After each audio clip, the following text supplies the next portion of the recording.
Om Namo Narayana. Welcome back. Today we are picking up Chapter 2 of Drop the Science by Radha Carana. It's looking at 7 verses, but I'm actually just going to stop after verse 4. I'm not feeling that good. My voice is bothering me, so it takes a lot out of me to even do a shorter video. And the light went out in the last video, so a darker mood today. So here we go. Chapter 2, Unignorable Anomalies.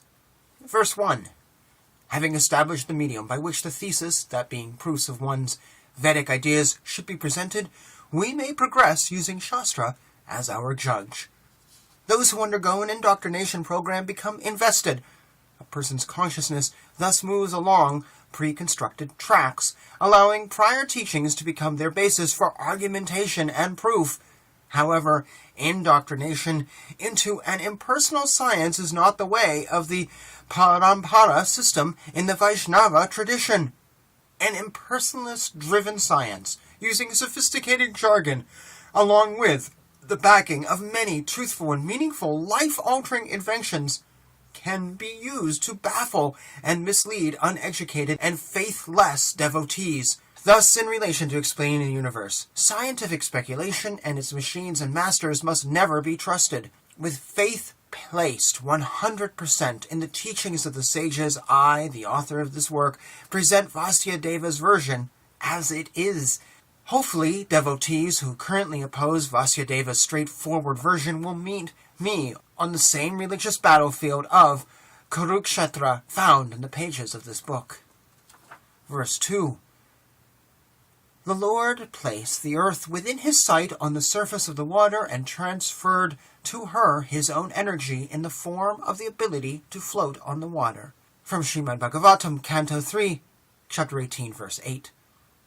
Herein Shastra presents an unambiguous statement. One may question who dares to override the statements of the perfect sages. One may answer those who desire to oppose the Lord and his pure representatives. The Vedic statement, on the surface of the water, means just that. No other import needs to be misconstrued from such a clear declaration. What gives the earth the ability to float on water? It is the breath of life, air. If Mother Earth is a ship, she must have air within her bowels to remain afloat. The Lord putting the earth back in an orbit in outer space is not proclaimed in the sloka, thus it should never be inferred by followers of Srila Vasudeva. Srimad Bhagavatam, Canto 1, Chapter 8, Verse 34 says the following, Others say that the world, being overburdened like a boat at sea, is much aggrieved. Verse 3. The rolling wheels of Maharaja Priyavrata's chariot created 7 ditches in which the 7 oceans came into existence. Because of these 7 oceans, Bhumandala is divided into 7 islands. Srimad Bhagavatam, Canto 5, Chapter 16, Verse 2. The purport of this Vedic statement is self-explanatory. However, some devotees, following the dictates of speculative astrophysics, extrapolate another meaning. They propose that the islands and places of Bhumandala are a code that negates them to being not, but a set of coordinates in space.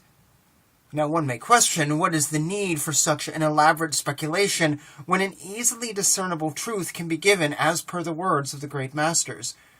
Srimad Bhagavatam and all sages of yore describe Bhumandala's islands as physical places that rest on the Garbha ocean, showing that such places have mountains, valleys, rivers, trees, vegetables, birds, insects, animals, people, etc., all living on the round, flat surface of land called Bhumandala.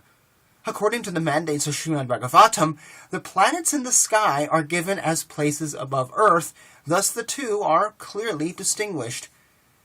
This constant theme throughout Srimad Bhagavatam should be taken literally. The late Sariputta Prabhu once gave the following speculative analysis of Bhagavatam's verses, while ignoring the obvious and instead placing Earth as a globe in space. He said, Although Bhagavatam's Earth may look unrealistic, careful study shows that Bhagavatam uses Bhumandala to represent at least 4 reasonable and consistent models. 1. A polar projection map of the Earth globe. 2. A map of the solar system. 3. A topical map of South Central Asia. And 4. A map of the celestial realm of the demigods. That is from Back to Godhead magazine, 1997. Sariputta went on to explain how Bhumandala is just a polar projection map of the Earth's globe. He said, seeing Bhumandala as a polar projection is one example of how it doesn't represent a flat Earth. Herein we have a prime example of how a scientifically trained devotee can interpret Srila Sukadeva's perfectly constructed words to extrapolate a meaning diametrically opposite the truth, thus using an unassumed truth. An agenda that opposes the actual meaning of Scripture is promoted, and in doing so millions of devotees are misled. Herein we can perceive several logical delusions in this statement of Sariputta Prabhu, and note that these often indicate a psychological operation is being performed on humanity. A psyop contains specific traits aimed at bewildering the psyche of an individual. For example, when something known as the straw man's argument is put forth, it will misrepresent the actual meaning, and then present a flawed argument to convince people of the new understanding. Under the scrutiny of Shastra, this argument cannot stand, thus it is seen to be without substance and is composed of straw.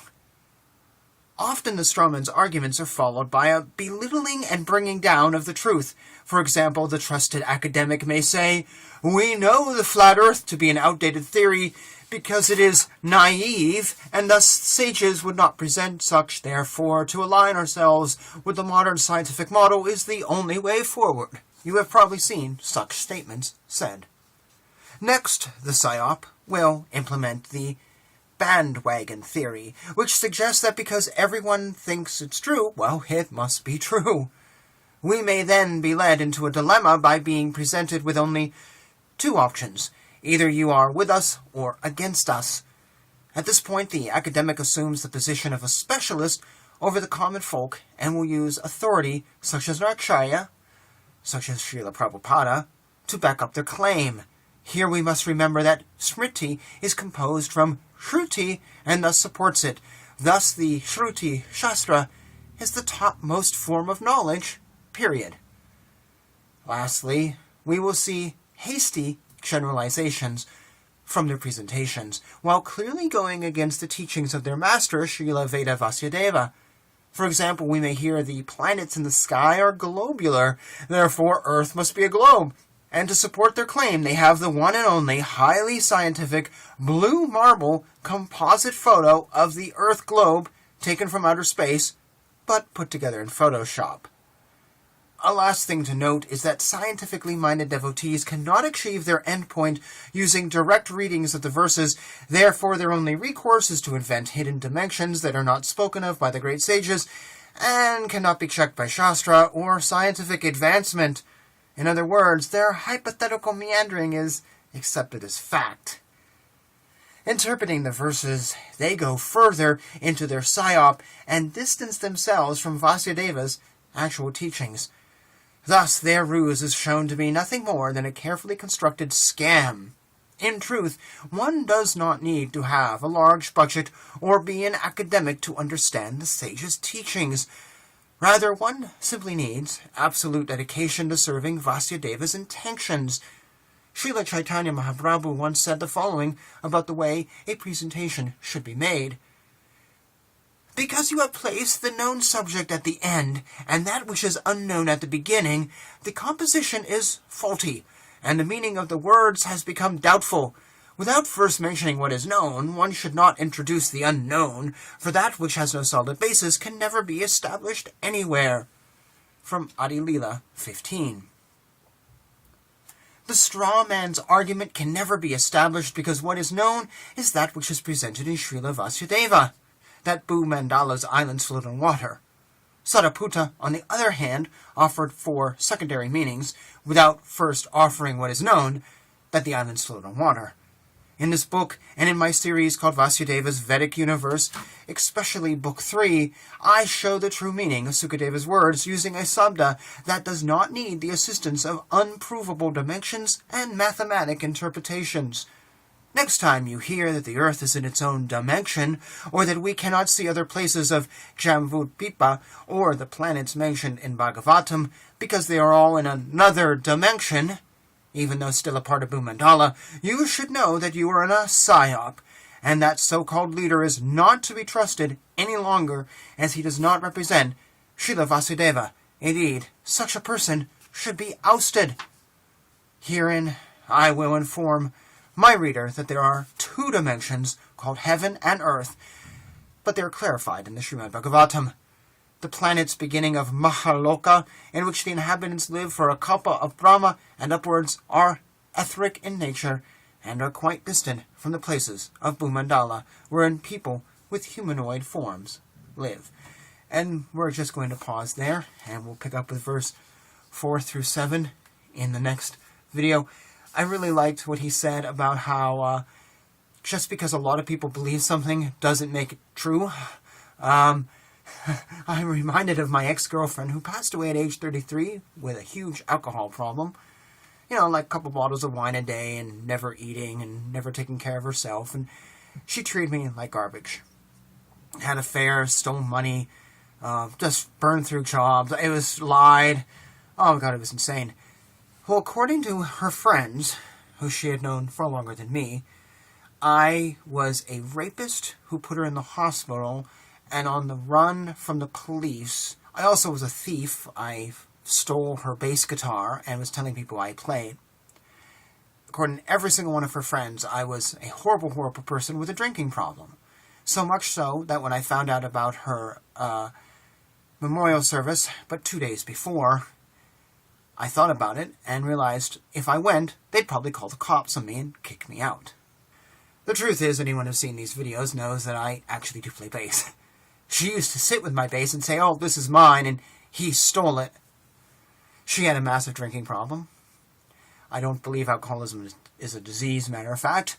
If it is, it's a very strange one. She just drank and destroyed her body, and her liver was failing. The doctor actually said it was failing. And her eyes got yellow. That's not my drinking problem, that's hers. She cheated on me and stole thousands of dollars from me. And yet she told everyone I was the bad guy. And she was just this innocent victim. All of it was easily debunkable. Very debunkable. But yet if you take the approach that what the majority believes is true, well, in that case, I was all these things. And, you know, according to her, I landed her in the hospital with a fractured skull and had to have it completely redone, and she healed in 24 hours with 0 scars. Some, you know, medical marvel. None of those things are true. But yet, her friends all were, like, talking together. "Oh, yeah, this guy's horrible. Oh, my God, you know, what she told me. Oh, my God."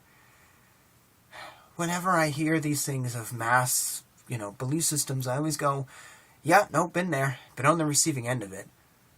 And if your argument is just that you heard from someone without proof and then other people were saying the same thing, I really question your argument. I really question it.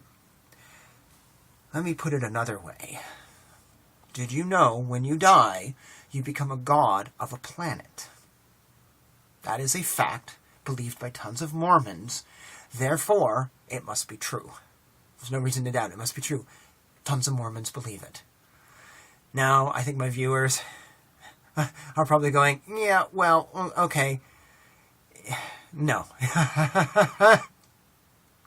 But yet, that's the trap we do fall into. Quite a lot. There's other things I could comment, but that just made me think of my ex, who did me so wrong so often, and like I said, literally, had I gone to her memorial, I was afraid of being arrested for things I didn't do and were fake because of mob mentality. It's something we fall into very easy because we don't have time to research stuff. We hear something that her friends didn't like me, so to hear then that I was doing horrible things just was fine. It fit with the image they had of me, etc., etc.